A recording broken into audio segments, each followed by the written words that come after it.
There's .7 seconds left in the championship game. It all comes down to this. You can feel your body, everything is numb, but you still have the demeanor to complete the game. You're down 3, and you need a three-pointer to tie it. Your teammate passes it to you. Bang, you hit it. You're going to overtime. See, now let's take into consideration you're driving your car, and you're at a green light. But the person crossing across your lane is late for work and runs red.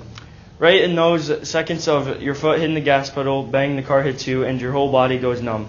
2 situations, same feelings, and different emotions. See, basketball isn't just a game, as most people think. In .7 seconds, you can shoot a 3 in basketball. In another .7 seconds, your life can change just like that.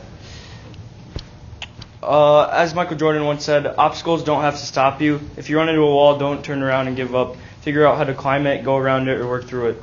Everything in life isn't given to you. You have to work for all that you earn. In both basketball and in life, there are many situations where you're learning in both of them. As I stated earlier, it takes about .7 seconds for a regular basketball player to shoot a 3. If you look at it from a life standpoint, you can see that in those .7 seconds, your life could change. If you look at your phone for even 1 second in the car while driving, you could veer off into a car crash that would change your life forever. In 2012, 3,328 people died in car crashes from their cell phones. And what if one of those 3,280 people had their mindset on playing professional basketball? That is why with what you have in life, you need to take it for granted. There are multiple life lessons you can learn from basketball. Basketball teaches many life lessons that you didn't even know about. Some life lessons include teamwork, being on time, respect, being coachable, trust, courage, and competitiveness. Basketball teaches you how you can use what you learn from the game and put it into your life. Many people believe just people running down the court and yelling at each other while scoring points. What people don't ever think of is these kids are getting prepared for high school, college, and life in the real world. The sport itself is a game of respect. If you don't have respect for your teammates, coaches, refs, and fans, what are you proud of? People take the game into a selfish standpoint and don't look at the sport from a respectful standpoint. See, if you don't treat people with respect, then people aren't going to have respect for you. Life has many ups and downs, just like basketball. Sometimes you can have a 10-0 run in basketball. Sometimes you can lose it just like that.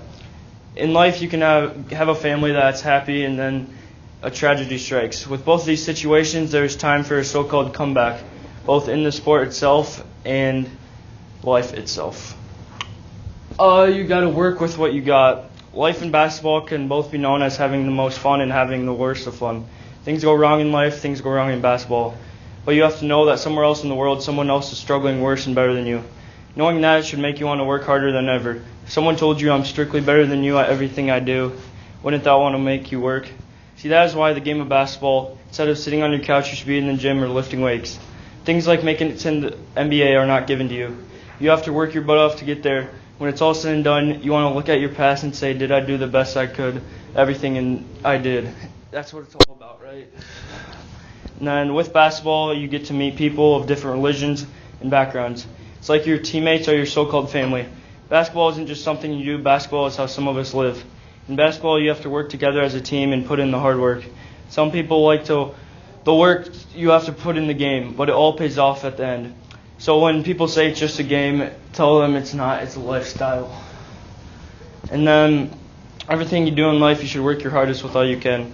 It isn't the end of the world if you make a mistake. I want to end the day with telling all of you it's the little things in life that matter the most, because without doing those, you can't accomplish the big things. Now it's all up to you. What do you want to do with your life?